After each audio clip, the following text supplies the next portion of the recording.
جب عید کا چاند نظر آیا کرے نا تو رونا دھونا نہیں کیا کرو، ہائے ہائے ہائے رمضان چلا گیا، ہائے ہائے ہائے ہائے رمضان یہ ہو گیا۔ اللہ خوشی دلا رہا ہے کہ بھائی 1 مہینے کی ٹینشن تھی، ختم ہو گئی، اب کھاؤ پیو موج مستی کرو، اب کھاؤ پیو، یہ اللہ نے ثواب لکھ دیا تو خوش ہو جاؤ۔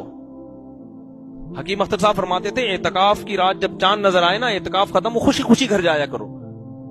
بہت فنٹر بن رہے ہوتے ہیں۔ ایک صاحب مجھے کہنے لگے 1 روزہ کھا گئے وہ، میں نے کہا رکھ لے تو بھائی 1 روزہ اگر کھا گئے تو کل رکھ لے دوبارہ، تجھے کس نے منع کیا؟ عید کے بعد 1 رکھ لینا، نہ رکھ رہا ہے بس ایسی بات۔